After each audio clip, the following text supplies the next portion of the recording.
Olá, morada acadêmica, seja bem-vindo. O lugar onde os saberes se encontram.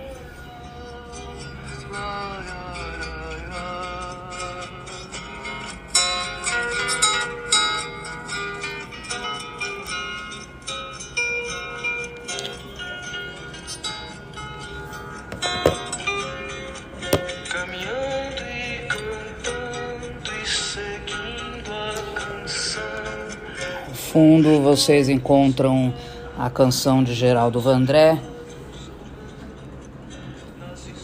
para não dizer que não falei das flores, uma música muito vinculada à luta política dos direitos sociais, um combate à própria ditadura. Então, para nós brasileiros, sempre uma canção que remete a um momento muito tenso, mas também muito importante do cenário político de democratização. Hoje estamos aqui para comemorar e celebrar e refletir sobre o dia 1º de maio, que aqui no Brasil, assim como em alguns outros países, é considerado o Dia do Trabalho ou o Dia do Trabalhador, né? É uma data celebrada, como eu disse, não só no Brasil, mas internacionalmente, e remete, de modo simbólico, a uma luta histórica de trabalhadores para conquistar principalmente melhores condições de trabalho, né? É geralmente muito vinculada com um contexto norte-americano da cidade de Chicago, que vivia no final do século XIX uma situação bastante agravada pela própria condição precária dos trabalhadores nas indústrias. Chicago, uma cidade que também enfrentaria grandes e graves problemas sociais, né? Então nós temos inclusive a própria sociologia de Chicago nasce com bastante direcionamento para olhar para esses problemas, né? A gente tem o George Meade, por exemplo, alguns teóricos que inclusive aqui no Morada a gente às vezes dialoga por conta disso. No Brasil, né, essa data passou a ser celebrada no começo do século XX, principalmente no governo de Arthur Bernardes, né, mas foi realmente uma data que tomou mais viço assim, a partir da era Vargas, né, Getúlio Vargas, que traz um discurso bastante desenvolvimentista para o Brasil, né, dizendo que o Brasil seria o país do futuro, né, e com isso cresceria muito estruturalmente na parte industrial, e de fato, não é? Na era Vargas há um desenvolvimento industrial muito significativo, né? Infelizmente, do ponto de vista de condições de trabalho e justiça social, não houve o mesmo desenvolvimento, né? Nós ainda estamos em meados do século XXI lutando cada vez mais, né, por melhores condições de trabalho, uma redefinição, né, de saúde mental no trabalho, então algo que ainda nos toca profundamente. Então, nesse dia 1º de maio, que geralmente para nós é um feriado, né, foi, como eu disse a vocês, muito vinculada com o movimento de Chicago, dos trabalhadores dessa cidade, que iniciaram uma greve, né, e com isso então se abre para a era moderna também uma série de questões, um lugar maior para os sindicatos, né, e os direitos dos trabalhadores. Então temos aí, não é, essa importância, né, de pararmos nesse dia 1º para pensar como, não só como um psicólogo, mas como um ser humano que vive no século XXI, qual é o lugar do trabalho hoje e como estamos vivenciando essas questões em pleno século XXI.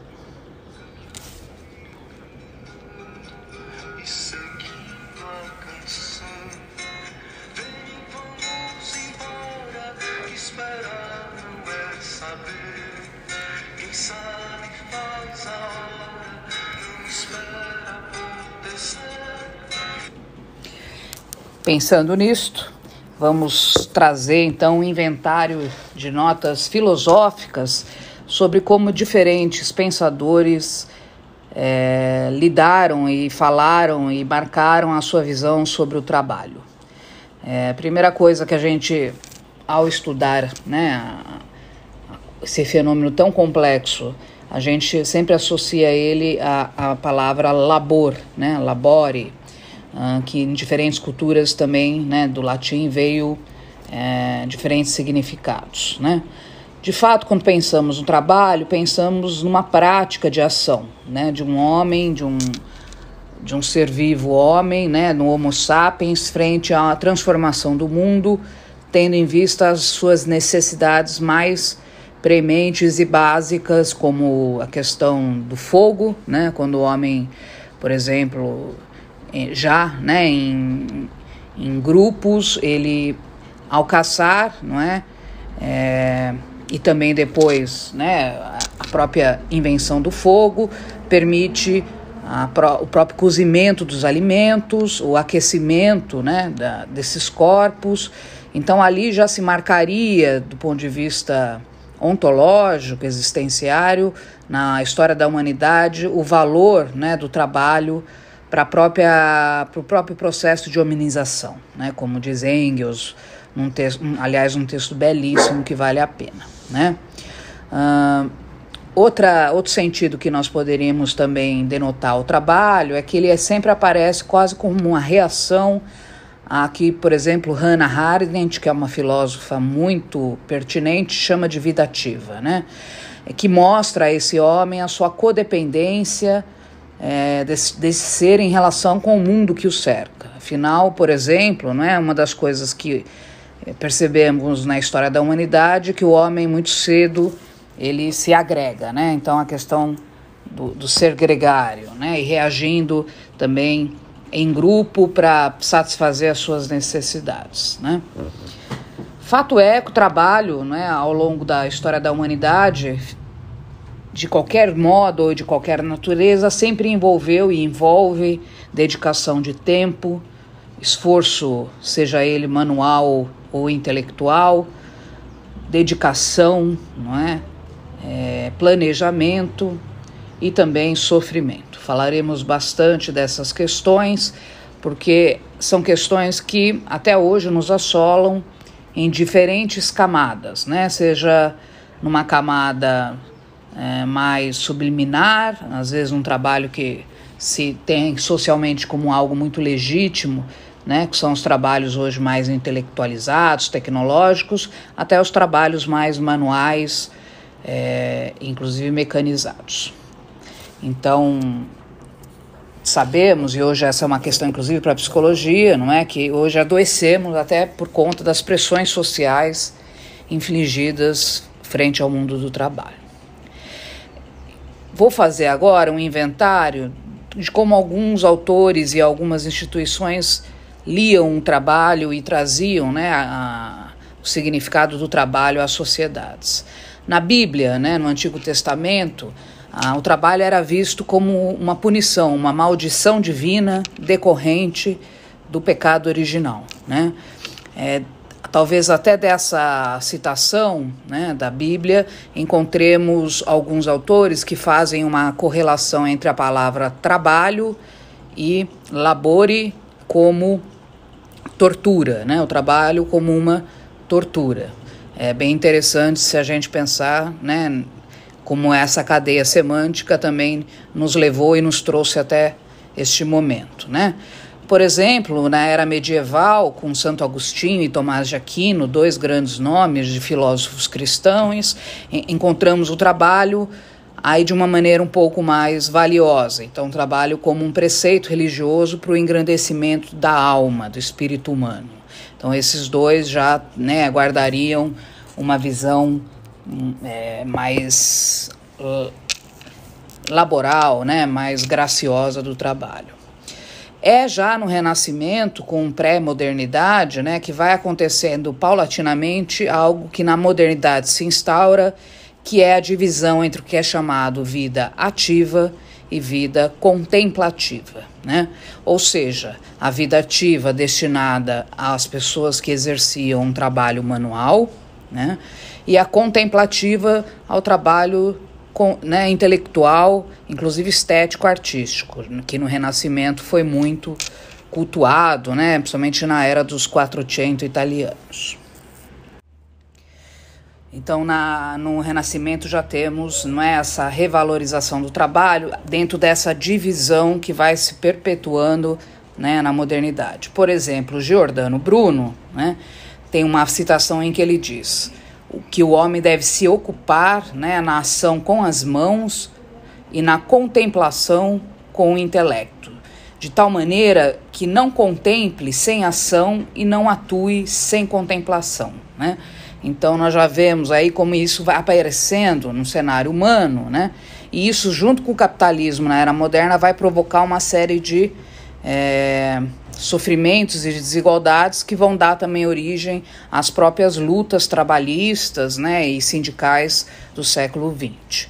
Galileu Galilei, um outro nome muito importante, né, até para a questão do heliocentrismo, fala de maneira muito clara sobre a importância, né, das observações astronômicas e mecânicas e, portanto, do trabalho desses sujeitos para o avanço da ciência, né? Assim como também Francis Bacon, considerado um dos pais do empirismo, que coloca, não é, o trabalho muito vinculado às artes mecânicas, que então teriam como grande questão a ação sobre a natureza e, né, enriquecendo a experiência humana, trazendo o poder do homem sobre a natureza. Então, Francis Bacon e o empirismo, né, trazendo também e ressaltando o valor do trabalho como uma arte mecânica, né, material. Leibniz, que é um sujeito que já vem num contraponto filosófico, vai trazer um resgate do trabalho dos artesãos, né, e falar do trabalho do artesão até para pensar o trabalho, né, promovendo a vida e a civilização humana. Então, um outro modo, talvez, aí, né, que depois a Escola de Frankfurt, que são autores muito críticos, né, o próprio Walter Benjamin vai dizer, né, da necessidade desse resgate do trabalho artesanal, né.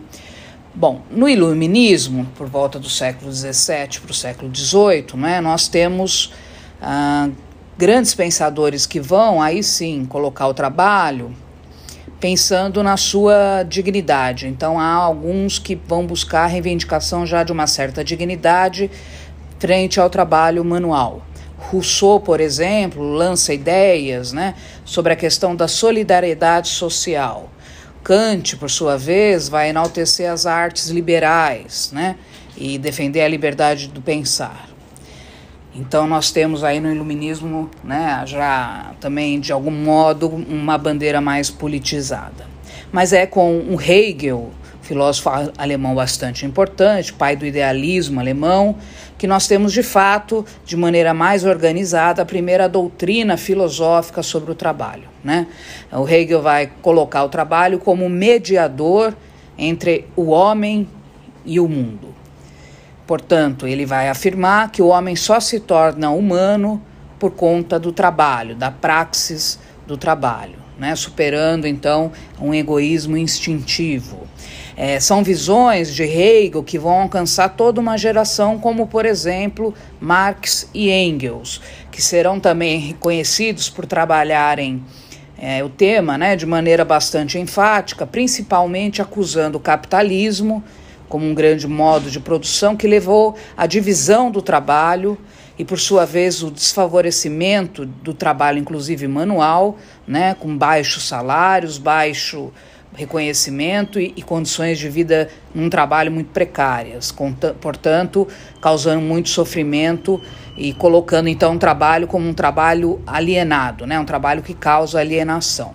É uma das visões mais críticas e que explicita, não é? Aí sim o lado torturante e sombrio do trabalho quando vinculado à produtividade, ao lucro, ao desmazelo, né, do trabalho como meio e fim, né, para enriquecer. Então, é um projeto grandioso de Marx e Engels, muito comentado com a obra O Capital, né?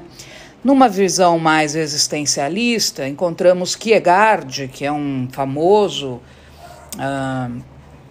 filósofo dinamarquês, não é, que nos traz a ideia de que o trabalho, né, só deveria acontecer quando tivesse, né, uma estreita relação com a dignidade humana, né? Ele fala disso quase como uma ética. Então ele diz, né, quanto mais baixo é o degrau em que está a vida humana, menos se mostra a necessidade de trabalhar. Quanto mais alto, parece que essa necessidade se manifesta, né? O dever do trabalho, ou de trabalhar para viver, exprime o universal humano, no sentido de ser também uma manifestação da própria liberdade, né? Fechamos com Nietzsche, que já, né, vivendo, né, na era moderna, faz também, né, dá um testemunho bastante ácido e crítico a esse trabalho utilitário e produtivo, dizendo que esse trabalho, né, que é apenas utilitário, das manadas, empobreceria o espírito jubiloso e contemplativo dos homens.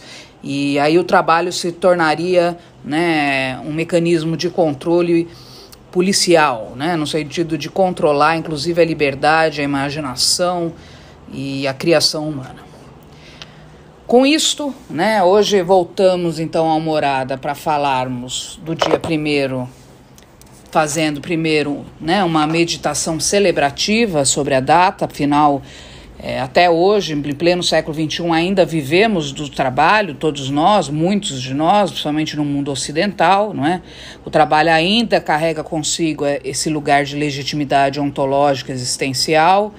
Porém, hoje a discussão que se dá, não é? E é uma discussão muito bem-vinda, né, sobre o contexto neoliberal, é de que maneira nós podemos ressignificar o campo do trabalho, tirar ele dessa estrutura sombria, de tortura, de hiperprodução, para o lugar, não é, de construção criativa, ou como diria Domenico de Masi, colocando o trabalho, né, como uma arte estética do ócio criativo, né? Como conseguir fazer isso com tanta desigualdade, ao mesmo tempo muita riqueza tecnológica, muitos dilemas éticos e muitas guerras culturais acontecendo hoje numa geopolítica já, né, diferenciada da Guerra Fria, mas já com novos polos geopolíticos de poder e controle de informações nas redes digitais, né? O trabalho vai ter que se reinventar, penso que já está se reinventando, e com isto também sofrimentos novos provieram, né, dessa nova perspectiva. Não temos respostas, mas precisamos, e acho que hoje encerramos o nosso morada com esta questão, precisamos saber fazer as perguntas, elaborar as questões, problemas, para que possamos, né, enquanto humanidade também, darmos conta das coisas ao nosso redor. Espero que vocês celebrem o Dia do Trabalho, repensem o lugar do trabalho em sua vida associado ao prazer, à criação, à própria criticidade, né, que é algo tão difícil de se conseguir. Obrigado, volte sempre, curta o nosso espaço, esteja presente sempre nas nossas discussões. Pode deixar aí seu comentário, pedidos de temas, que nós estaremos sempre aí atentos frente a esse lugar tão interessante que nós dizemos, né? Onde os saberes se encontram. Obrigado e um bom dia do trabalho para todos.